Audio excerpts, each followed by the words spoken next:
Hey dorks, just a quick message reminding you to head over to twitch.tv/mindgappodcast and give us a follow. We live stream when we record our new podcast episodes, and we're live streaming video game sessions on Saturday nights at 8 o'clock p.m. Central Time. We're playing super rad stuff like Among Us, Keep Talking and Nobody Explodes, Jackbox games, and Tabletop Simulator. Come hang out and play along with us. That's twitch.tv/mindgappodcast. Mind Gap Podcast.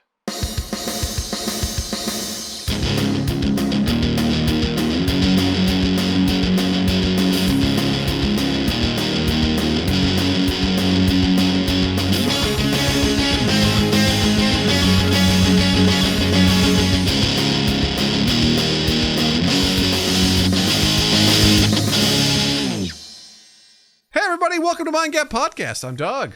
I'm Justin. We're thrilled, absolutely blessed, absolutely just secure in our manhood to be here with you today. Amen, brother. Amen, brother. Amen, brother. Brother! How was your week, bud? How you doing? Thus far, That's good. great week. Already I got to do push-ups and sit-ups? I should. Shit. You know what, Tin? I respect that. Thank you. I will get to that. Here's the thing with these. We're going to deviate real quick. These are so much less fun now. These rewards make you do 10 push-ups and sit-ups. That's bullshit now. Now we need to flip it, and it's like now you need to eat 3 cheese danishes. How dare you? How dare you? That's what it needs to be. No. Yeah. No, that's false. It's false. We need to get some rewards that actually Harm me? hurt you. Yeah, exactly. Nothing that makes you better. Right. It's like celebrity. We've been behind you. We've built you up to this plateau. Now that you're succeeding, now we need to tear you back down. Tear you back down, and then we can do the underdog story. You know? Yes. This is Doug's 15 minutes of fame. Here we go. Ta-da! Yeah. Ta-da! So pretty mad week so far. It's work is a little cuckoo banana pants right now. Ooh, banana pants, woo woo woo. It's not great, but you know what? It's also not something I want to bring everyone down with. So, Doug, how's your week going? This is going to be a pretty busy week. It's already been busy today. I did a guest spot on another podcast. I was on. You did. You haven't heard This Music Podcast? We've talked about them before. Old Richie and Wayne, very good human beings. Wayne, God bless him, was having heart surgery because he had a stroke last year. So he was getting that stuff taken care of, and Richie was flying solo, so he put out a call to see if there would be anyone that could help him co-host.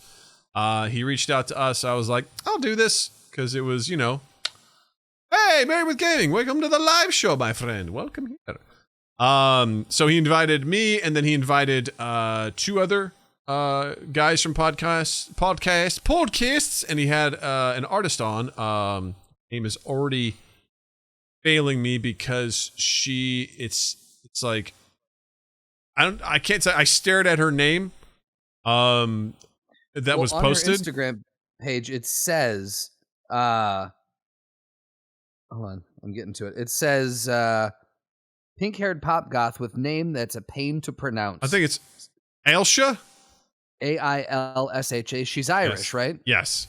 From the land of Darkside. Yeah, and it was one of those things, exactly. And it was one of those things where no matter how many times I heard Richie say it, I was like, Ailsha? Is it Ailsha? You went full Missouri on her. Hey, Ailsha. Ailsha. She was awesome. Like, it was a really good show. I had a lot of fun. It was Mike, Liam. Liam was from the Flawless album podcast, where essentially what they do is each episode they pick an album that they think is flawless and they debate it, and they figure out how flawless is it, what is it, and what are the criteria for it. Yeah. Which was really cool. And Mike, that's a great concept for a fucking podcast. I love that. And Mike was a part of the New Music Saturday podcast, where basically they just record, or they basically showcase. Richie's like, I don't want to promote you too much because you're basically competition, but essentially they find new music and promote it. And for some reason they're like, hey Doug, do you want to be on this? And I'm like, cool. You guys want to listen to our fart soundboard? Pretty awesome. Wait, so you got an invite to be on another one? No. I was just like, you have these very musical people, and then there's me. Like, we do a fart soundboard. It's pretty cool. It's got some juicy ones. You want to see it? Yeah. Just saying. Percussion, a little bit of brass, woodwind. Yep. I don't know. That's your woodwind. But I got to give this to Richie, because Richie always impressed me. First of all, if you guys go follow him, you haven't heard this music podcast at YHHTMP. They actually are on Twitch. Richie he only like goes live for like about 10 minutes at a time, showcasing music and stuff like that. But we've got the Doug Hate Stuff song. That's true. We do have the Doug Hate Stuff song. We do have a lot of music. We do have some musical components, originals. But go check them out. They're wonderful. And the Practical Doug song, you're absolutely right. And also, yeah, so you guys are all over this. You know what's going on. But what I love is the throwdown too. The throwdown. What I loved is that Richie tried to incorporate different elements from all of our podcasts into the show. And one of them, when it came to us, he came up with the ideas like we were going to do a throwdown between U.S. rock, British rock, Irish rock, and Australian rock, because Liam is from Australia. Ooh, I was like, where are you from in Australia? I know an Australian guy. He's like, I'm from Brisbane. I'm like, my friend's from Perth. He's like, that's on the other side of the country from us. But that's cool. You're from Australia, huh? Do you know Jared? Love that. Like, oh, that's cool. Yeah, my dad's family's from Perth. I'm like, cool. Do they know Jared? Do they know the Blue Roo? They ever they ever eaten at the Blue Roo? Huh? But when it was our time, it was time because he would like sort of weave in our stuff. He's like, and speaking of this, let's check this out. And he had pulled a video and audio clip of our last week's episode of us playing the Throwdown song and me going like this. It was like doing air guitar. It was amazing. Yeah. I was like, Richie, I talked to Justin and he was like, does Richie need the audio file for that? I go, if I know Richie, he's got this covered, and sure enough, he delivered. He had it covered. Yeah, he had it covered. But it was an awesome show. It was really cool. Already forgot her name again. Ailsha. Hi, Ailsha. She's great. She was really cool. She has some really cool music. I'm actually going to share her Spotify channel in our Discord, and also we'll put it in the show notes too, because it was just really cool. She's a really cool artist. Does all this stuff just from her home studio. It sounds amazing. You would have thought she had gone to like a recording studio. Like she does some really cool, fun pop stuff. It's really cool. I highly recommend it. She has a song called F Boy, which is basically like fuck boy, and it's very cool. So she actually has a new single coming out this Friday, that she's gonna be releasing on Spotify. So really cool stuff. But I think the whole episode comes out next week. So we'll be promoting it on our socials, and it was really fun. Spending a couple hours with all those folks.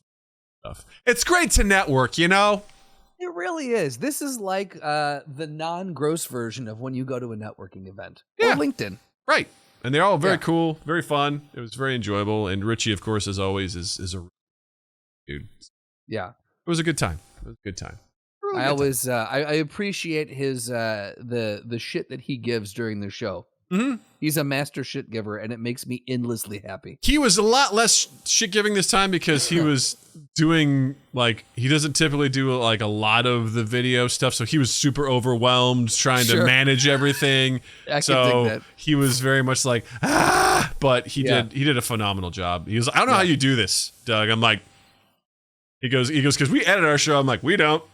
We just shoot from the hip and release it. And that's how it goes. Right. I go, that's our wheelhouse. We have an outline and we roll with that. And we just pull on tethers and we see where things land. And that's what we do. So, but he's a good dude, that Richie. And I was thrilled to be on there. Dare I say he might be my favorite person in England. Ooh, look at that. I'm just saying. Mind Gap, bigger, longer, and uncut. Talking about. There it is. Mazel tov. Yeah, let's get some housekeeping out of the way. Let's get this shit on the road. Housekeeping. So, if you don't already, check us out on Spotify, amongst other places, but we exist on Spotify. So, give a listen to us there, as well as whatever else you got going on. Just check us out on Spotify. Also, feel free to join our Discord server. Head over to twitch.tv/mindgappodcast. In the About section, you'll see a little tab that says Discord. Just click on that little header, and it'll take you right on over to our Discord. Join our family. We got a new member this past weekend. A new feller came by. was really cool. He was actually chatting with us on the. I'm trying to find his name. Oh yeah, name is the Eye of Wah in our Discord, but he went by a different name in the chat. But really cool guy, and we just have a really good time in our Discord. We share lots of fun memes. Zenny is our lead meme distributor. She's great. Mm-hmm. We have a looking for group channel, so if you're looking to set up some game time with everyone else, you can do that. We have a fan art and self promotion channel, recipes, just all around good people, good stuff. People hanging out. And we might be getting very soon. We might be getting a channel dedicated to Pokemon erotica. So yeah, I hope so. Just putting it out there. You guys need to join this Discord. We also got podcast stuff on there. So if you want to ask Practical Doug, if you want to suggest guests or suggest throwdowns, we've actually had some interesting suggestions of throwdowns. Rolo has been active in there, which I love, and he had a really good one that's been living in my brain. Which it was Hulk versus King Kong, and I was like, I really like that. Ooh, well, just no one go anywhere with it yet, because maybe it will come up. But I had a lot of thoughts. That's fun. That's a really interesting. I was like, interesting. So come check us out on Discord. Join the Discord family. We'd love to have you. We also have our merch available on Redbubble. Head over to redbubble.com. Type in Mind Gap Podcast into the search function. And you'll find 3 of our designs on there. We've got the classic logo, we've got the spray paint logo, and we've got the I Will Haunt Your Butt logo. I will haunt your butt. Just in time for Halloween. Just in time for Halloween. Pick yourself up something nice. Pick yourself up a t-shirt. We got hats. We've got tote bags. We've got mugs. We've got all sorts of shit that you can pick up there. Go grab yourself something nice and support the podcast and help promote our stuff. And of course, Saturdays, we have our video game live stream where I host a couple hours of video games. And it's twitch.tv/MindGapPodcast, 8 p.m. Central Time. We also live stream our podcast on Tuesdays at 8 p.m. Central Time. Come hang out. Saturdays are always a lot of fun. It's definitely a variety stream. I don't necessarily play one game. In fact, every week I'm typically switching it up. I rarely play the same game. I don't know if I've ever played the same game 2 weeks in a row, to be honest with you. I'm always changing it up. Last weekend, I was playing Monster Train, which is a deck-building roguelike game, which sounds like a bunch of nonsense, but it is super fun. I don't like deck-building games at all. I suck at them. I don't have the capacity to... It's like playing 3D chess, and I don't have the capacity for it. But this one's really fun. It's kind of like a tower defense. Essentially, the conceit is... Which those you love. I love tower defense games. You are the minions of hell. Hell is frozen over, and you are trying to drive your train to the center of hell to reignite the fires, but the forces of heaven are trying to stop you, so they're constantly invading your train, and you have to try and stop them using cards from your deck, and it's very entertaining. And what's great about this game is what I call the hive mind approach, in which what I did for the stream is I had Tint, I had Slotty, and I had Alpaca, and I also had our new guy, the Eye of Wah, in the chat. We're all like helping me, coaching me, guiding me into doing well, and I had 2 very successful runs because of them trying out new stuff, because they were all thinking at all the angles that I couldn't think of, and it was such a great, fun way to play the game, and I had an absolute blast. So that could be you hanging out with me Saturday night, 8 p.m. Central Time. Come hang out with us. It's so much fun. Come get some. And as the kids say. Noah suggested one, which I think he's literally playing right now in our Discord. It's called Inscription. And it's a similar sort of like deck building game. It looks fascinating. It's like a kind of a spooky game where you are trapped in a cabin playing a card game with a monster. And you have to try and win and figure out what's going on to escape. And I watched the trailer for it today, and I was like, you know what? I think I know what I'm streaming this Saturday. So I'm probably going to be terrible at it. But I don't know. It looks spooky. It's Halloween weekend. Seems like a good fit. Why not? Got to do it, right? Got to do it. So I'm very much looking forward to that. Fucking A. Fucking A. Fucking A, bro. Oh, fucking A. So I got a question for you. Yeah, what's up? What's Natalie doing for Halloween this year? What do you mean? What's she doing? What's she dressing up as? Yes. What's the costume? She's gonna be Rapunzel from Nice. Tangled. Nice. She's super pumped. That might be one of Beth's, if not the favorite, one of her favorite Disney movies. I have to be honest. Like, it is definitely a good. It's better than I thought it would be. Honestly, a lot of that shit. Although I'll say Frozen didn't do it for me. No. Frozen 2 is not bad. Frozen 1, I was just like, nah, this isn't working for me. But I did really enjoy Tangled. Also, when Natalie was in the hospital, she watched that a lot. So Jervis says Tangled is better than Frozen. We agree there, sir. Right. I like it a lot. Throwing it right now. Tangled is better than Frozen. Change my mind. Change my mind. There you go. Show me what you're working with. But yeah, she's there was this show, an animated show actually, like continuing the story of Rapunzel on Disney Plus, and Natalie was watching it and got really into it. I would say right now, I don't know if she's super into it, but she's super excited to be Rapunzel, so that's all that matters. That's awesome. Kids at this age, it's like, who knows, man? You know, like. That shit changes so quick. Yeah, it's like anything's possible. So yeah, anything's possible at this point. Who knows, like what you want to do? And like, I asked her earlier, I'm like, what do you want to be? And she's like, I want to be Owlette. I'm like, you were Owlette last year, 2 years ago. Or like, no, we're not gonna do the same thing. Fuck you. And then try again. Fuck you, daughter I love. Fuck you. I love you, but fuck you. I'm not doing it. Is Owlette from that one insufferable show that? Yeah, PJ Masks. Oh, that insufferable. All of them are insufferable. Oh, she's apparently been except Bluey, which you should watch. I'm not going to watch Bluey. Won't do it. Just saying.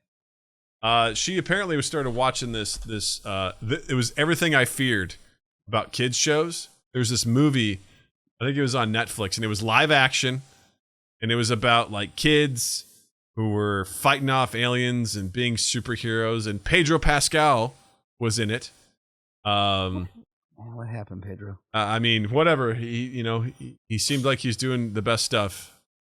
And I, fortunately, was doing stuff. I didn't have to watch it. Jill was just like, this is Everything I Feared. These are the movies that suck. I don't want to I can handle a lot of stuff where I'm like, it's not bad or whatever. Right. It's mildly enjoyable, but I'm like, those are the ones I dread. You were worried when this age came that she'd be watching what used to be Disney Channel movies, not Disney Plus, but when it was Disney Channel, yeah. And everyone knows which ones we're talking about. Casually Willow says, I think I was Aurora multiple years in a row around her age. To be fair, who's Aurora? I feel like I know that, but I don't. Princess Aurora Borealis. Aurora? Oh, I feel like I should know that. It sounds familiar. I don't even know if it's a princess. We're just saying Princess Aurora. I know that was Sleeping really Beauty. Sleeping. That's right. Ah, okay. That's right. Okay. Yeah, I get you. Okay. I love it. Married with Game of Sleeping Beauty, dummy. Natalie was watching that for a while, and I was like, yeah, we could stop watching this one. Boy, don't like that one either. Nope. No bueno, huh? Nope, not a fan. Nope. Yeah, that was just, I don't know, it's just weird. Yeah. Weird one. But yeah, so she's jacked. What's the other show? Well, I'm glad she's jacked. That's awesome. She's super pumped. And you guys have everything mapped out where you're gonna go? Do any of your neighbors do the full size candy bars, like the premium houses that you have to hit? I mean, more or less. Like, I want to ask her if she wants to go to the more spooky decorated houses, and she doesn't really care. I mean, she goes, "I'm gonna lead us." I'm like, okay, you just pick wherever you want to go. That works for me. Nice. And she gets pretty, I was like, well, what if she's like, Dad, I don't know if I want to go to the spooky one. I'm like, okay, cool, go to the spooky one. Got it. She's like, no, don't want to go to the spooky one. I'm like, cool, go to the spooky one. Got it. She's like, Dad, no. I was like, well, what if I want to go? She goes, well, I'm leading us. So, like, all right. Nice. Works. Like, is Loki dressing up? No. That sounds like a real nightmare. Try and also, I feel like maybe that's not fair to her, Because she can't pick what costume she wants. Well, it's just, I just don't think she doesn't like getting her harness put on. So I feel like. But who knows? Maybe you should buy a Loki costume, Loki dog costume. What? I don't know. I don't want to do that. Oh, Doug, I think here's the thing. I'm going to put it out to all of our listeners. If anyone wants to ship that to Doug, feel free. Yeah, to get it done quick. Get it done quick. I mean, we all know what's happening with those freighters, so you better get it done real quick. Get done real fast because shit's going down. Going downtown. Yeah, big time. Downtown Julie Brown. We're going to go up to my sister-in-law's place, and she's out of town. We're going to be hanging out with my father-in-law up there and handing out candy to the neighborhood kiddies. So I haven't gotten to distribute candy in years, and I'm very excited to have trick-or-treaters come by. I always thought living in a high-rise, and we've talked about this before, it's ridiculous that no one trick-or-treats in this building. No kids. If you were a kid and if I was a kid and I lived in a high-rise, how many? It's 43 floors, 16 apartments per floor. That's all the candy you could ever want right there, consolidated. How many kids live in your building? I don't know. Some. I've seen little people running around. Yeah, when I lived in the high rises, I never saw kids.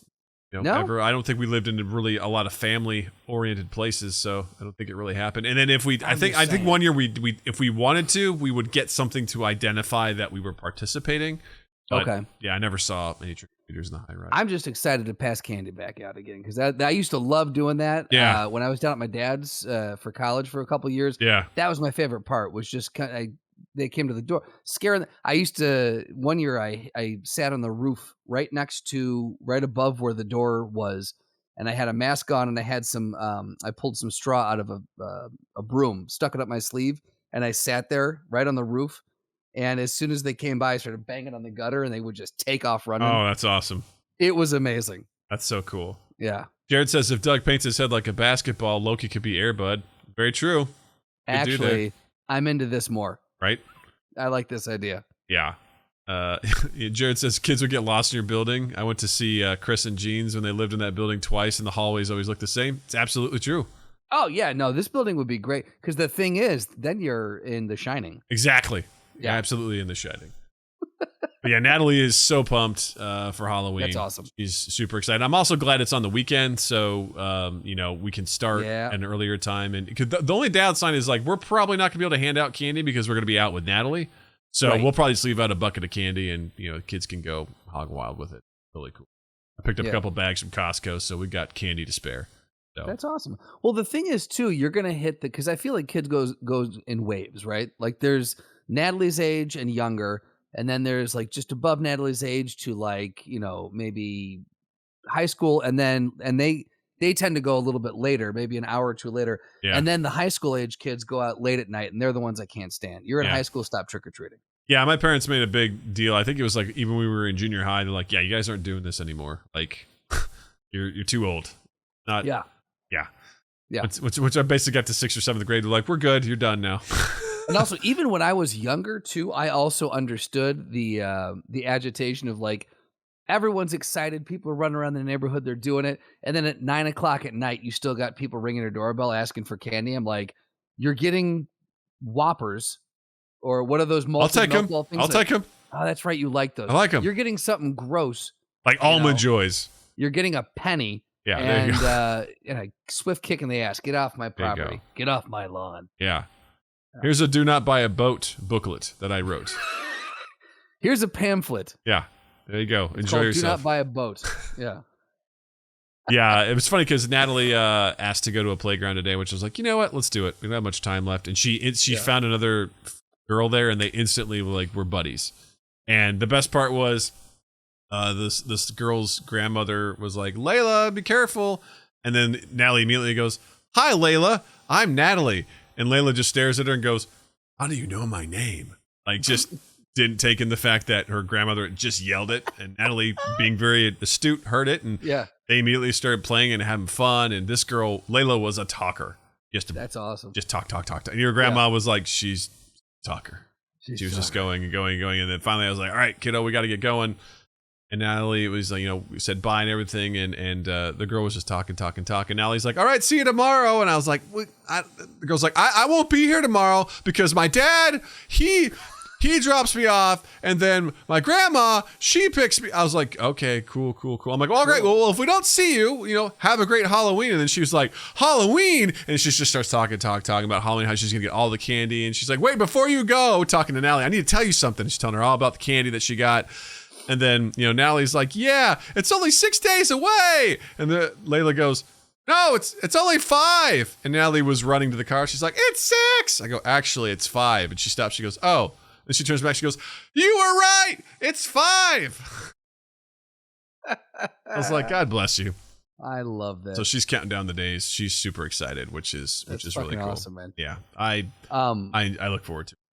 Yeah, it brings a whole different level to the holiday when you've got a kid that gets super fucking pumped for that. That's awesome. I remember loving Halloween. So I don't know. Yeah. So I remember getting super pumped for Halloween. So I can only imagine what it was like for her. So it's pretty cool. On the topic of boats, real quick, you have ruined anything having to do with boats for me for the rest of my life. I'm watching the show on Showtime called Billions with Damian Lewis and Paul Giamatti.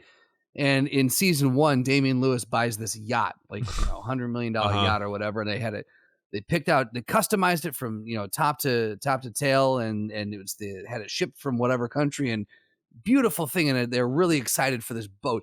And he kept talking about it, and then they were taking a small jet boat or whatever they call them out there. A dinghy. A jet boat. It's not a thing. Jet ski? A speedboat. That's the one.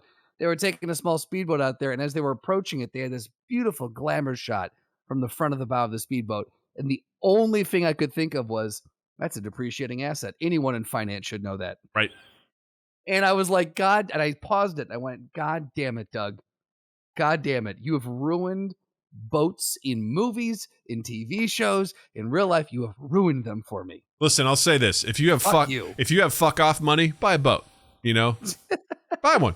Go crazy, because if you can buy a fucking yacht, you have nothing to worry about. You're good to go. So that's where the stance changes. Of course. Okay. Of course, if you have fuck off money, go buy your fucking jet, which is also a terrible investment. Whatever. If you can afford it, fucking go for it. But, in general, I'm just like, hey, don't buy a bunch of cars either. It's a terrible idea. Just don't do it. Practical Doug has spoken. Speaking of practical, there's a great video that I saw and that also Noah shared in our Discord from the Corridor crew, and very funny that Noah should share that, because the reason why Noah became our friend is because a couple years ago I fucked up posting about a cool video that I saw through the movie news website Collider about Corridor Crew, who is essentially a production studio and a YouTube channel. And I said, check out this cool video from Collider, and Corridor Crew replied, Collider? And it turned into this whole thing where actually we got a lot of traffic on a stupid tweet that I posted. And it was cool one day, and the next day it turned very, I don't want to say violent, but it got very angry. It was bizarre, though, because you and I actually talked about it. We're like, wow, our phone just kept dinging. And you and I were talking about wow, I'm surprised everyone's being so cool about this. And we woke up, and literally it's like someone flipped a switch, and they were like, all right, the nice people, you're done. Now we're opening the comment section for all the trolls. And the vitriol that was cast our way was intense. Yeah. Intense. And then you were like, we're attributing come on. And you were like, hey, should we keep the tweet? Should we delete it? I was like, fucking delete it, man. Let's look at make this go away. And just repost it. Away. Yeah. And Justin deleted it, and he reposted. He's like, hey, here's the correct, thing. And he ended with a hashtag credit where credit's due. And then Justin started getting shit. They're like, first of all, they're like, oh, you guys don't even mean it. You guys are just trying to, ride on these guys' coattails and yada, yada, yada. They were just totally manufacturing our intentions. And then they were getting on Justin's ass because he's like, that's not even how that hashtag's supposed to be used. It's like, what? I've never felt more ignorant about the internet than in that moment where I was like, because I had posted it, and then I had to go to a meeting at work with some senior level people, and my phone just kept buzzing. And I was like, what the fuck is happening? I realized right before the meeting started, I'm like, oh, I fucked up. And there was just buzz, just happening. And I was just sitting there for an hour like, oh my God, make it stop. And then when the bad stuff happened, I was like, I don't know how to make this right, guys. I really don't. Right. It's one of those things. And God, for fuck's sake, this is such small potatoes in regards to what some people deal with. We're talking about under 1,000 comments, probably, which for us undoubtedly is humongous. I would say probably under 100 comments. It wasn't. Oh no, that thing got up. Okay, 200 comments. I mean, I can't imagine it was much more than that. This is Doug, sitting and going like, we didn't get each. It was 10. It was 10 people. It was 10 comments. Yeah. No, it was. There was some significant traffic on it between the likes, the comments, the whatevers, the retweets, and yada yada. But small potatoes in that. But we're like, we don't. This is where we would turn to an HR or a PR person and go, okay, what do we do? Do we leave it up? Do we put a mess like? How do you handle that? And Doug and I was like, fuck it, torch it. Let's just delete it. And because remember, we debated, we're like, well, is this the wrong thing if we delete it, will we get called out if we delete? Like, you and I deliberated for a ridiculous amount of time. And we were so nervous. Like, we're like, whatever we do, there's consequences. Yeah. But the whole point of that story is throughout all of that, Noah found us. And so... which is a good thing. A shining light that came Noah's like, I saw you guys... Dark time. Post this really weird thing, and he started like communicating with us, and it was awesome. Oh man, that tweet feels so recent. It was years. Yeah, I mean, I was 2 companies ago. Yeah. So yeah, it's been a minute. We're still doing this in the basement of a bar. It was at least 2 years ago. So I know that much, maybe more, maybe closer to 3 years ago. Yeah. And Noah reached out and just started chatting with us, and it was like, oh, cool. And throughout all that, we got Noah. So it just seems great that Noah posted this again because Noah is a film guy, and the whole point of this saying, like practicality and things like that. They posted this amazing video on their YouTube channel. This is Collider. No, this is Corridor. Sorry. How dare you motherfucker. They made their own short film, and it was based on we asked a sword expert to make a realistic lightsaber fight. So that's like a 20-minute video where they go and they break down how essentially they're just saying like, lightsaber fights and just duels in general, like we want to try and make it better. They just their argument was that lightsaber fights have become more flourish than practical, and they're like, what if we got like this expert to help us choreograph and film it? And they took you through like the choreography, and then they took you through how they filmed it, and then they took you through their effects on how they made it work, and it was a really cool video. This guy that they brought in, the sword expert, was fucking awesome. Like. Yeah. He was, because this is the kind of guy, when you bring in someone to consult on a project, this is the kind of guy that you want to bring in, because he started first and foremost. He's like, okay, let's talk about the type of sword they're using. It's an energy sword. It's light and plasma and energy. It's weightless. Why in the films are they swinging it at each other so hard? I just need to tap you on the shoulder and it's going to cut right through you.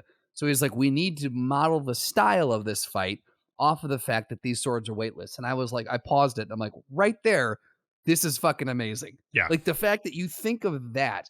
So, and then from there, the stuff that he was getting into about distance and flourishes and all this other stuff, and just breaking down what he liked, what he didn't like, what it would look like in real life. It was legitimately fascinating.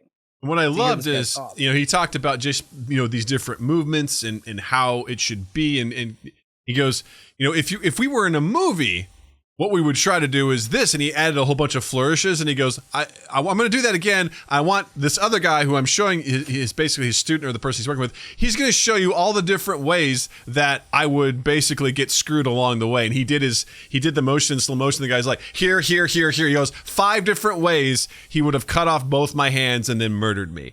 And I really appreciated that, because there are some overly acrobatic stuff, especially in the prequel Star Wars films, and especially Episode 3, where like Obi-Wan and Anakin are doing this giant flourish at the end. It's like, this is so over the top stupid for what they're doing. And I'm not saying everything has to be practical. I get there needs to be a little bit of like magnificence. I really enjoyed the lightsaber fights in the newer trilogy of Star Wars because they felt more emotional. They felt more aggressive than the prequels that felt just clinical and sterile. Yes, and like very much so. Ding, ding, ding. We'd hit all these marks and do all this sort of stuff. It didn't feel natural. Whereas at least, especially in like that throne room scene in Episode 8, where Rey and Kylo are just like, you know, just going after the Red Guard and stuff like that. It was really cool. But I also appreciate the fact that this is acrobatic. It's there to be intense. But what I appreciated about what these guys did was they made their own version of that, and it was still really cool. There was tension.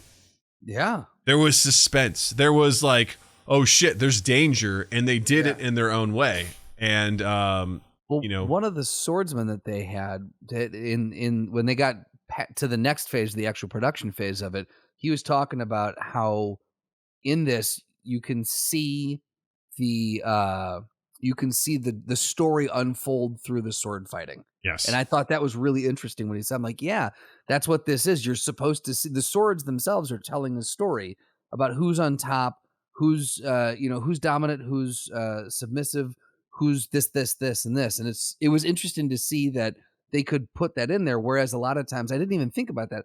A lot of the times in swashbuckling movies and everything, it's just a lot of big fucking movements, and it would never happen. That's never how you're gonna fight. Exactly. I'm just showing a little bit of the video right now. I have the audio cut off and stuff like that, but it's really cool to kind of just see, kind of like how they put it together and what it looks like. What I love too is they also took you through the camera stuff that they used, because they had a very minimal crew with a really cool camera. That it wasn't a steady cam, it was like a new type of camera, which was really, really cool. And they also showed you like how they made the lightsabers, how they used their practical effects to also coordinate really well with their special effects, their visual effects, and which I appreciated, like the different ways they created, like as the lightsabers hit each other, like the sparks and stuff, and why they added it, and it's really cool. It's really, really cool, and we'll post a link to it in our show notes, and it's already in our Discord if anyone wants to watch it. Like I highly recommend, like the full 20-minute, like how did they do this, followed by how the actual short film that they put together was really cool. And I watched it again tonight, and I was like, God, this is really cool. Well, if you can, I love where you just paused it right there with the sparks flying out and everything.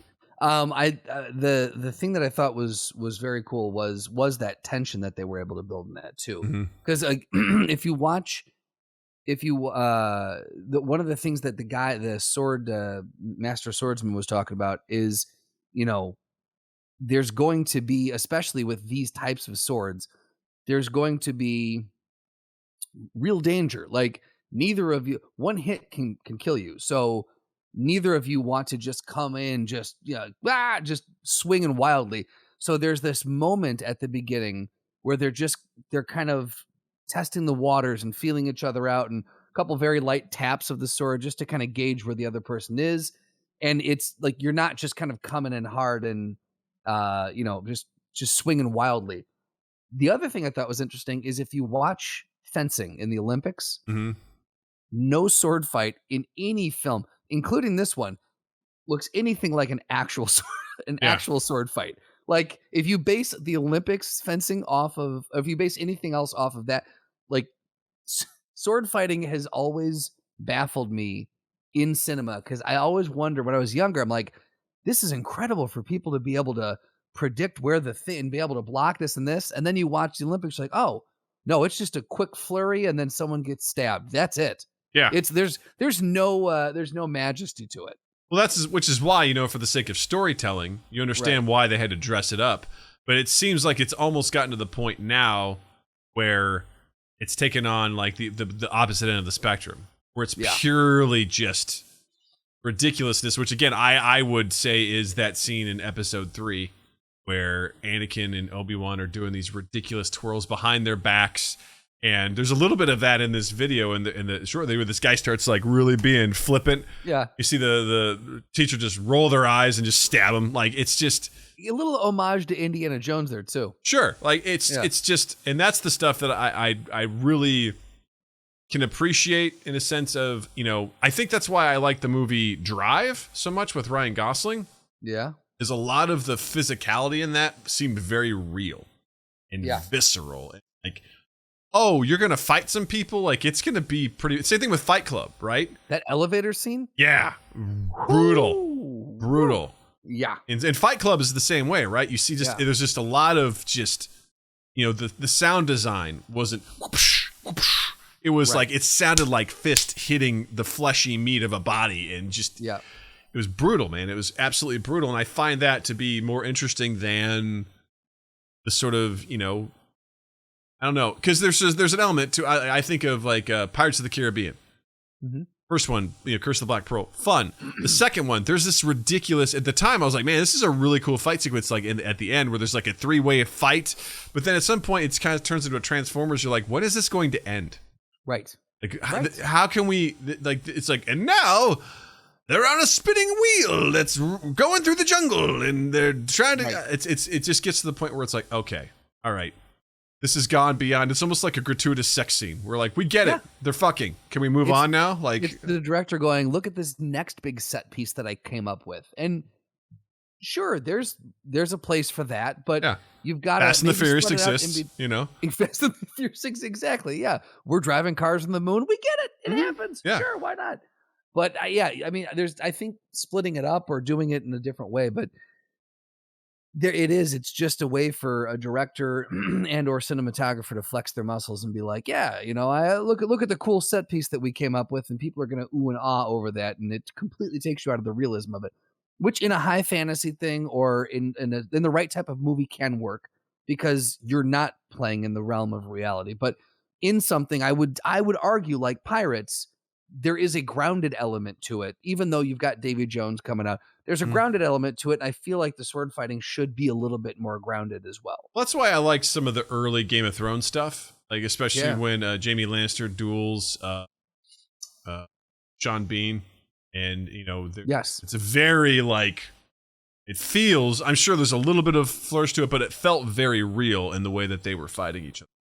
Yeah, cool, and that I think lends itself more credibility in a lot of ways, especially in the show. Because honestly, it depends. It depends on what you're doing. If you're doing a Fast and the Furious, fucking put a car on the moon. Who gives a shit? Do it. Like that's the world we're living in.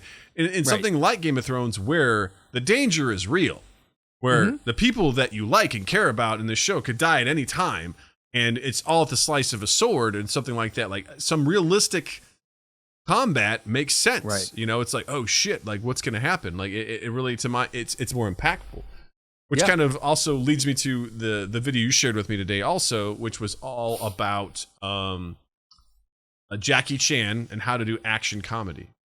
Great video on YouTube that takes you through how Jackie Chan is able to do both action and comedy. And the video's author basically posits, there's directors that can do action, there's directors that can do comedy, very few can do both. And Jackie Chan is really good at that. And he really breaks down a lot of the elements that what make Jackie Chan stuff feel cool and feel realistic and feel both literally and figuratively impactful. Which a lot of it, I was like, oh shit. And these are the things where I'm a layman. It's the simple thing is like how to frame the shot, how to edit it accordingly. Well, if it's done right though, you shouldn't notice it. Even like that, and it's a good thing that layman or not, if it's done well, which Jackie Chan does it well, then you shouldn't notice it. You should get immersed in it, and it shouldn't be something that's cool. If it's not, if you're picking it out, going, "Wow, that was a cool camera angle," it's probably not being done right. It's probably not being edited and slid in the right way. But one of the things that I thought was really interesting what they said, and this is from a very technical side, is he took frame by frame a shot from Shanghai Noon, which is Jackie Chan and Owen Wilson. One that Jackie did not do. He was in it, but it was directed by a Western director or a Western style director. And then they did one, I think it was Drunken Master or Legend of Drunken Master, which was his film and done in the Eastern style of directing and editing. And he went frame by frame on when a hit happens. And on the Western style, you see the punch coming in from one angle, and right at the moment of impact, it cuts, and you see the person's head going back. And so you never actually, like, quote unquote, see or feel that impact. With the Eastern style, with Jackie Chan's style, they'll cut about 3 frames before the impact happens. And then when they cut about 3 frames before the impact. So basically you're seeing the hit almost happen twice, or they cut on the punch, but when they cut to 3 frames back. So you are seeing the hit happen twice, but your eyes and your brain mesh the two together. It automatically does that, like, crossfade edit together, and it makes it look like one fluid motion, but it's a lot more. It looks like this fucking guy's getting hit. You see, you feel the impact. And they did a really great similar breakdown from, like, Guardians of the Galaxy when Nebula and Gamora are fighting, and they're just showing those edits where a lot of Western directors will cut, like you said, right before the impact. When they cut to, like, after the impact, but there's a reaction, so you don't really see it or feel it. So it doesn't feel very real. It feels more rehearsed. Whereas when you watch Jackie Chan stuff, you're like, fucking A, man, these guys are punching the shit out of each other. Like, it feels that way. When growing up, was a massive martial arts film fan, and I watched a ton of Jackie Chan stuff. And the one thing I always noticed was, and there's a powder that they put on their feet and their hands so that when they hit, there's a little puff, and it looks impactful. And again, first time you see it, you're like, well, that's odd. No one has powder on their hands when they, like, why is there puffs of white smoke everywhere? And then, eventually it's just the style, and it adds a little bit of an element, but you can actually see, and I was always blown away by this as a kid, you can see the hit happening. You can see the top of his foot hitting the guy's cheek, and the guy actually is like, his mouth going to this. It looks like this guy's getting hit because he is.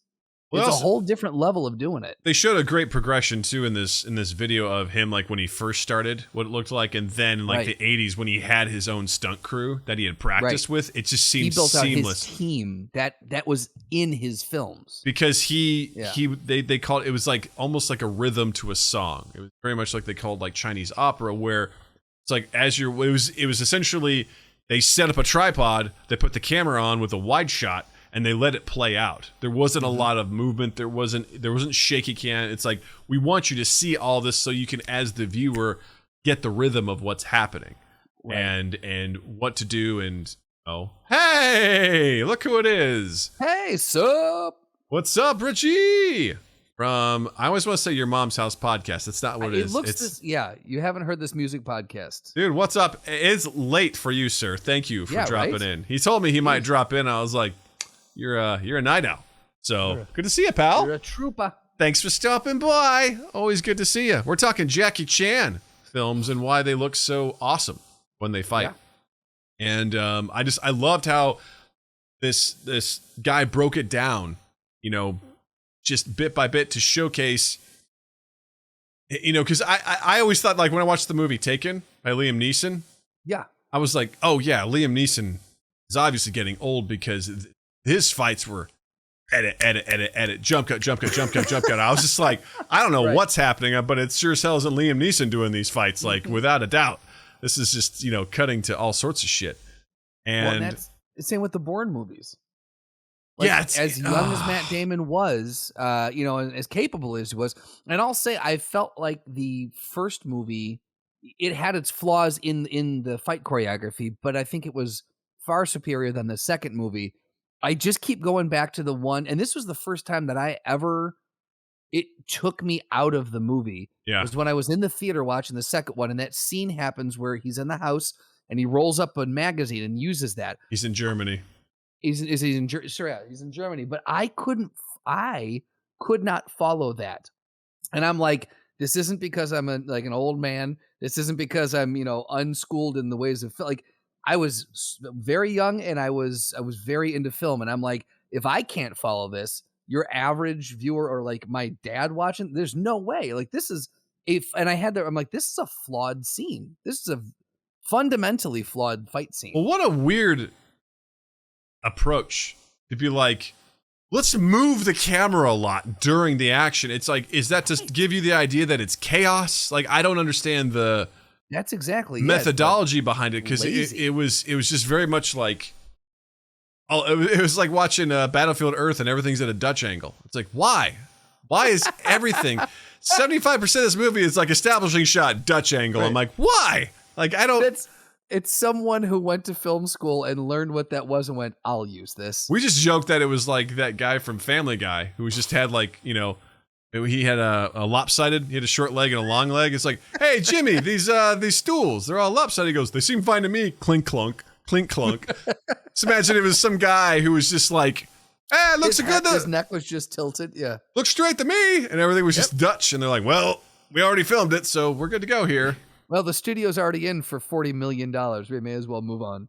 Yeah. I also just appreciate the fact that they talked about how just Jackie Chan's characters in all the movies, like he starts out as like the underdog, some way he's handicapped, whether he's handcuffed to someone or whatever. He's got a bomb taped to his mouth or whatever. Carry something. He's got it. Yeah. Something is inhibiting him, and he's working his way back up. And one of the other points he says that he uses everyday objects. Like which everyone, I remember I think it was Rumble in the Bronx when he was using the ladder, which was insane. That is still one of my favorite Jackie Chan, as far as like fight scenes go. That movie is bonkers. Yeah, that's absolutely.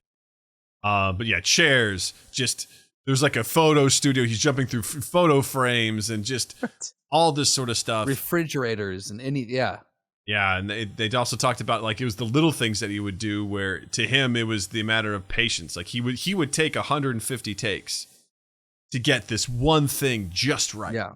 And, because they talked about, in America, it's like we don't have time or the money for this. Whereas for him and his productions in Hong Kong, it's like take all the time you need, do whatever you need to do. It's your stuff to do. And I don't know, kind of coupling that with what we were talking about with like this realistic lightsaber fight, like there's something to me now that's special about that, especially if you have someone who is talented enough to pull it off, like things like with Dwayne Johnson. I mean, he's older now, but that guy has a professional wrestling background, right. So like, what are they, and I'm not saying everyone has to go do their own stunts. I mean, Jackie Chan fucking hurt himself.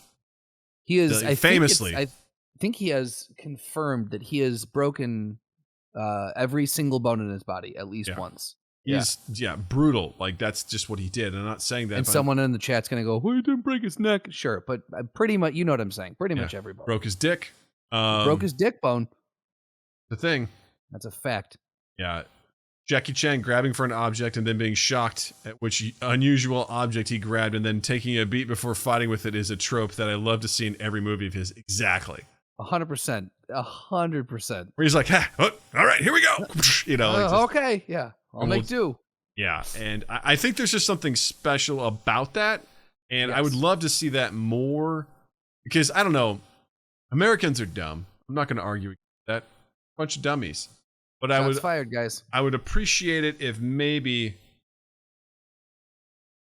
I guess that's kind of what I liked about Christopher Nolan before I feel like he went off the deep end of pretentiousness, which is that he's like, I'm not going to hold your hand. We need to spend an episode on that topic, but go ahead. Yeah, like when we got to Tenet level, just absurdity.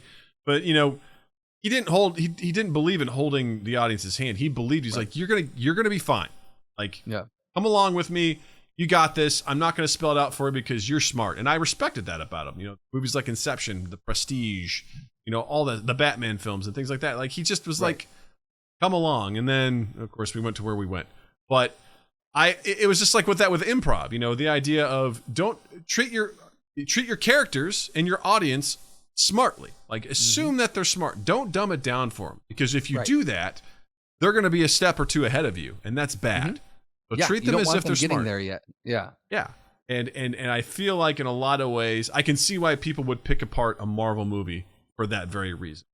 Absolutely. Or people would do anything like that where they're like, oh yeah, you're catering. It's like, oh, people can't handle this or whatever. I don't know. Maybe it's just a style that we're used to, but just seeing that video again just reignited my love of Jackie Chan films and why you watch them and you're like, this is unbelievable what they're doing in these sequences. Like it's so fast paced and it's incredible. And yes, it's choreographed, but it's visceral and it feels like something, and that's special. And I really would love to find a way for us to do that. I feel like the difference in the choreographing to that point, I feel like the difference, because that's a good question. Like, why Star Wars being choreographed and Jackie Chan being choreographed, why do they feel so vastly different from each other? And I think it comes back to that Jackie Chan did it in one long shot, or one wide shot, and it's equally as fast as the cuts from Star Wars. And I think it's that, like, that's the difference, is that sure, it's choreographed, but there is an artistry to that choreography, and it really is a dance. Anyone can cut. I could go out right now and cut a fight scene that would be equivalent to what Star Wars did in 1, 2, or 3. And anyone who likes those movies, I'm sorry, but it doesn't take that much skill to do that. What takes skill is what the Corridor Digital guys did, or what Jackie Chan's doing. There are those movies where you can see and you're just like, fuck me, that was impressive. I think that's why those scenes. I think that's why I love a good one shot. A one take. Like, just the idea of, we're gonna do 3 minutes, like, all Tony together. Jaa. Yeah, like, holy shit, that guy is he kind of took over the mantle for Jackie Chan for a little while. Yeah. It's when you can see something like that and it's so well done, like, even if it's just dialogue, like a really good, like, 5-6 minute one shot with dialogue, people's coming in, coming out, you're like, God damn, like, this feels so real. Right. And they're hard to do. They're very hard to do. But if you can do that with an action sequence and you're like, holy shit, like, all this stuff is happening, and you're like, oh my God, like, that's why I think the movie 1917 felt so, and I've already talked about this before, but, like, it felt real, because it wasn't like, oh, we're going to cut away. It's like, we're going to follow the perspective of this one guy through this war on one day, and we're going to see what he's doing, what he's going through, and it felt so much more impactful. And again, there's movies where that is perfect, and there's other movies where, like, I don't know, I would love to see that in a Marvel movie, right? Like, where we had some of those more. Have Aaron Sorkin direct a Marvel movie? It's just a 5-minute, 10-minute walk and talk between Cap Doctor and Hulk. Strange and Cap and Hulk. That'd be horrible. Oh, actually, Doctor Strange and Tony Stark. Those would be the two that I would want in a 5-minute walk and talk. That would be pretty cool. Yeah. I mean, and Jared says, are you saying Jackie Chan should direct a Marvel film? Absolutely. I would have 100%. loved to see him direct Shang-Chi. That would have been amazing. You know what I mean? Absolutely, I would love that. I would absolutely love that. I want to have Sorkin write it, Jackie Chan choreograph it, and then have them co-direct it. Oh my God. There's the movie right there. There's the movie that will blow our collective minds. Have you ever been in an actual fight? We may have discussed this, but I can't remember. I don't know if I'd call it a real fight. I don't think so. I've been punched. But it was like that, by the way. It's okay. Deserved it. I got punched, like, I was at the YMCA, and this kid. This is gonna sound really awful, but I'm gonna give you context. He's dead. He died, and the world's better for it. But he was. Wait. Okay. In my humble opinion, I think we're okay. He was a bit of a menace, in my opinion. Okay. And he died of diabetic coma. But we were at the YMCA and we were playing basketball. Shit got dark real quick. It did. Did Doug murder a man? I did not murder a man. All right. I was gonna say, Sugar did. No, yeah, Sugar did. But he was a kid who was like, he was on a lot of drugs in high school. He was a real troublemaker. He was a real asshole, in my opinion. And I was like, this is someone who is pure chaos. And he passed away. People were like inviting me to the funeral. I'm like, nah, I'm good. I don't need to go to do that. It's fine. Like, he's gone, and I'm okay with that.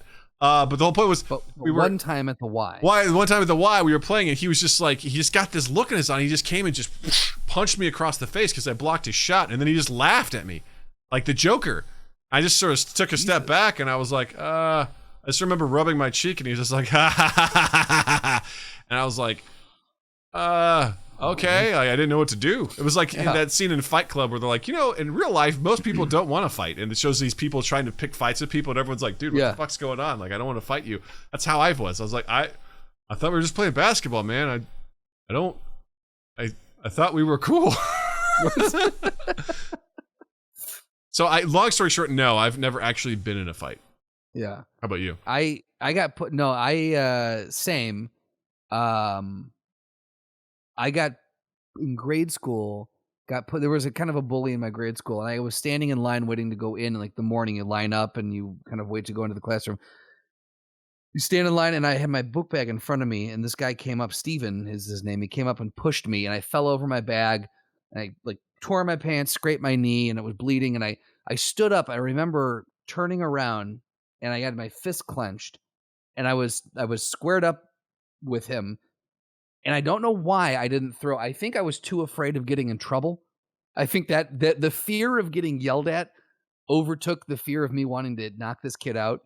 And so I stopped and grabbed my book bag, and I went inside. And he ended up getting in trouble because obviously the teacher was like, "What happened to your knee?" I'm like, "Steven pushed me." And I was just like, "There you go. There's my punch. Fuck you." But that was the closest that I ever came to like rage throwing like fists. At a bar one time in Chicago, I got caught in the middle of a fight, which was very interesting. So there was it was a bar that Milos, we were really young. He had just started his career in the industry, and he was doing door for it was Nick's Uptown. No, Nick's Uptown is where it was.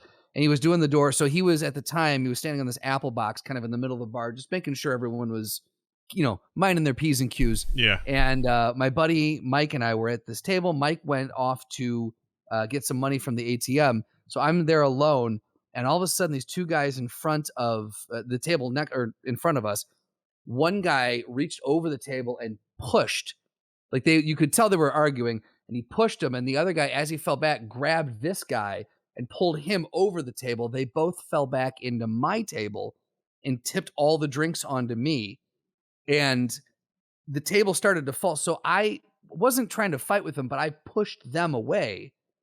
And they started going at each other. One of their friends thought that I was in this. So he started to come around. And by this time, Milos had jumped off the apple box, and he was on his way over. And he had radioed to the other door guys that were coming in to pull it away. And the whole time Mike is at the ATM, he's waiting for his money to come out. He keeps turning around. He's like, "I gotta fucking go. I gotta be back up. What the fuck's going?" He's like, "But I'm not just pulling like $60 out for at the time was a lot of money for us." It still is. And so he's looking around, and thank God it didn't come to it. Everyone got pulled away before I got pushed into it. But that was the closest I came to like being in the middle of some big shit, Yeah. And undoubtedly, I would have gotten my ass kicked. I'm not, of any mind that I would have held my own. I've studied various forms of martial arts. I'm going to spill a dirty little secret. That does nothing. You're not ready for a fight. And anyone who tells you otherwise is lying. You're not ready to actually sit down in a street brawl. You might have a leg up if it goes to the ground, but like if you do grappling and stuff, you're undoubtedly going to get your ass kicked. Go on Reddit and look up the fight porn subreddit and just watch how most of these fights go down. Yeah. They don't go down the way you think they are. Yeah, I now that you mention it, I did punch a kid on the bus in 4th grade because he and a bunch of other kids were like giving me a hard time, kind of bullying me, and this kid like sneezed on my jacket like on purpose. I was sharing a seat with him, and like my back was to him, and he sneezed on my jacket, and I just like I had it, white hot rage, and I did this. I went because he was to my back, and I went like that, and I gave him the fist, and he like bounced off the window. Yeah, it was like his nose started bleeding. They're like, "Why'd you punch him?" I was like, "'Cause fuck you all." That's why. Like I was so mad. I was like, "What do you mean why? You guys are fucking harassing me." The bus driver was like, "Did you punch him?" Like, yeah. He's like, "On the way home, you gotta sit in the front." Like, okay, and that was my punishment. That was your punishment? Yeah. I love it. Missouri Richie rules, says- baby. Missouri rules. Richie says 15 years of Mai Tai got me out of a few scrapes. Let me clarify what I was saying. Yes, you might have a leg up, and I'm sure you're also just a fucking beast. So 100%. I don't doubt that you would probably dominate. And 15 years. It's a 15 significant amount years. of time to train. What I mean is that a lot of people go in and study martial arts or whatever, thinking, or I don't know if I want to speak everyone. People do go into martial arts thinking, I'm going to be like a Jackie Chan or like when the time comes to throw down, it's going to be cinematic, and it never ends up that way. That is the point that I was trying to get across, is if you think that martial arts is going to make you this, like, again, this cinematic, gorgeous fighter, and not going to happen. And you're not an arse, Richie. You're a fucking god. Lowercase G. That's right. He's a small G. I wrestled in junior high and high school, and it's one of those things where those rules are great if everyone else plays by the same rules. There you go. Right. Although I will say there was a kid who got picked on a lot, and he was not the best wrestler, but he's fucking strong. And this piece of shit picked a fight with him. And of course, like I told you before, we'd say, all right, I'll meet you at the pond after school, because there's this pond right across from our school, and that's when everyone would go to fight. And I'm just going to interject real quick. There is nothing less intimidating than saying, I'm going to meet you at the pond. Where we grew up, that was a terrifying thing of, I'll see you at the pond. And everyone was oh, shit, we're going to the pond. So it was clearly established that the pond was where you go to die. The pond was where the throwdown happened, basically. And I watched because this kid who challenged him, like, he had no business challenging anybody to a fight. And I watched this kid from the wrestling team just wrestle the shit out of him. Like, shot on him, take him down, put him in headlocks. The guy would be like, fucking quit it. Fucking quit. He's like, fine. You get back up, shoot on him, take him down, put him in a headlock. He's like, none of that wrestling shit. He's like, fuck you. And he's just like, shoot, take him down, put him in a headlock, just like nonstop. And I'm like, yeah. You challenge a wrestler? That's what you're gonna fucking get. What do you mean no wrestling? Are you shitting me? We're fighting. Go fuck you. You pick whatever style you want. I'll do whatever style I want. Are you mad because you can't handle this? Because that's where I would feel comfortable to some degree. I'm not a striker. I wouldn't even know where to begin. Like, if we start neutral, I'd be like, I would try to at my best to somehow get to your side, maybe get you in a head throw, get you on the ground, and then I'd leg lock you or try to do leg riding and just like drill your head into the ground with my elbow and crank your shoulder up and maybe break your shoulder. I don't know. That's the best I would do. I've thought about this. I was going to say, are you inviting me to the pond? Get you in a double chicken wing, maybe just, because the thing is, like, I know all the illegal moves, that you're not supposed to do, like a full Nelson. Yeah. A full Nelson. One of my favorite things I learned of, like, asking my coach in 7th grade, why is a full Nelson illegal? It's like, well, with a half Nelson, it's like, well, the thing is that the body is built so that your chin can touch your chest, but your forehead is not designed to touch your chest. That's why a full Nelson is illegal. And I was like, gotcha. Right. Yes. Richie says, my cousin got us out of a fight once by stating, do you have any idea who the fuck I am? Which made them double take and leave us alone. FYI, he's no one. Hey, look, you say it with confidence. What you did is you rolled very high in your intimidation check. You rolled like, I wouldn't say it may have been a natural 20, rolled it, and you've been like, everyone's like, fuck it. All right. I don't know. It's confident. It was a risk. It was a risky move, but if you roll high enough, it pays off in droves. Yeah, exactly. So it was confidence and it was intimidation, and that's sometimes all it takes. I mean, it's like someone who just, was it Kevin Hart did that thing? He's like, if you go to fight some guy and he just starts slapping his legs, going, yeah, you're like, oh shit, what am I doing? What the fuck is going on? I had a buddy who I just remember this. He got in a fight. I can't remember. It was when I was in the Quad Cities. It was one of my friends from down there, and he got a fight in a bar down there. And he said he learned a I learned a lesson that night. If you punch a guy in the nose, and he does this, and for those listening and not watching, just kind of rubs it, sniffs, and then looks at you again, that's when you go, all right, I'm going to walk away from like, if you can walk away, that's when you don't escalate any further than you already did. I just, it's so funny because when you're a kid, you don't know how to manage most of that stuff, so fighting always seems like an option. As an adult, there's nothing I would want to do less than get into a physical altercation with someone. Right. I think I probably told this, when it happened, but I was driving home in the winter, I think 2 years ago, and this guy was crossing the street at night. I mean, it was like 5:30, 6 o'clock, but it's fucking dark during the winter at that point in time, in a black coat on a dark street. And I was just turning down the road and I didn't see him. So like, I wasn't really braking as I was turning. I was just going. And then like, I see him, I like slam on the brakes and he comes by, he's like yelling.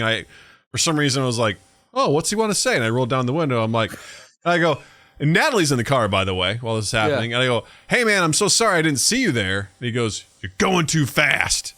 I was like, I don't think so. He goes, yeah, you were. I go, you got a radar gun in your pants? I don't know where that came from. I just fired that out. You got a radar gun? And he was just like taken aback. He's like, you got a smart mouth in that car? And I was literally like, I had an existential moment. I'm like, is this how this is going to happen? Right. We're going to come to blows right now. Right. On these dark streets over this shit. And I go, no, I don't. But I go, listen, man, I didn't see you. I was going the speed limit. And just, I'm sorry. And part of me, like, I'm glad I didn't say this, but I wanted to be like, also, why are you wearing a black coat at night? At night. Like, you're going to get fucking killed, dude. Like, what are you thinking? Like, just whatever. And then he just goes like, well, have a Merry Christmas. I was like, because I also go, dude, I said I was sorry. Like, I was like reiterating, like, man, like, I honestly stopped because I want to make sure you're okay. Like, are you okay? He's like, I could have just kept going. Yeah. The fact that I stopped. Yeah. I was like, are you all right, dude? Like, I'm sorry, I didn't see you. Like, I generally want to make it right. I'm like, this is my neighborhood. This is where I live. Like, I don't want to create problems. He's like, well, have a Merry Christmas. I'm like, you too, man. And then I drove off, and Natalie goes, yeah, Dad, that was really nice of you to stop and talk to that man. I'm like, you have no idea what just happened, and it's probably for the best. You're right, child. Now go to sleep. And I keep thinking, like, every day, to this day, I drive home and I look for that guy. Haven't found him. Dude, I would love if you did come across him again, if he remembered. Probably not. That. If I'm the guy who was like, you. I don't think he saw who I was because it was dark. I have a rough idea of what he looks like, and I thought I saw him once. I couldn't be sure, but I'm like, I think that's the guy. I was like, that might be him. Excuse me, fella. Do you own a black jacket? Do you walk a lot at night? Yeah. Are you an asshole? You almost get hit by. Are you an asshole? Yeah. If he does find you, the thing is, if he does find you again, you guys can also always settle your differences. How, Justin?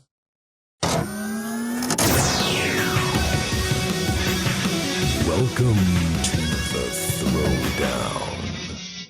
Yeah. Oh yeah. We're here. Yeah, Doug. What do we got here? Oh boy. Oh goody. All right. Goody. Okay. The council does not disappoint. The council has spoken. The council has spoken, and goddamn it, we are doing this. Jared goes, did Doug nearly hit Santa? Maybe. Jared goes, the Throwdown, the only way to settle minor disputes. Exactly, to the death. Very true. And who has a minor dispute this week, Doug? Well, this week it is Stuart Little versus Fievel Mousekewicz. Oh boy. Oh boy, indeed. So here's the thing. I feel like if we go a certain way with the outcome, it's a hate crime. Well, I think that could go two ways. Yeah, it could go two ways based on that.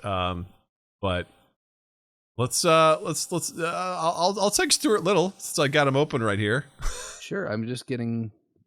I would love it if one of them, like, they're both labeled do-gooder, but I would like if one of them was just labeled evildoer because we didn't know some backstory that someone wrote out for him. Or he's like do-gooder and then also occupation, he's a fuckboy or something like that. Yeah, just like what's his vice? What's his real vice? Right. All right, let's what do you got? All right, so he's a student, a soccer player, a farmer.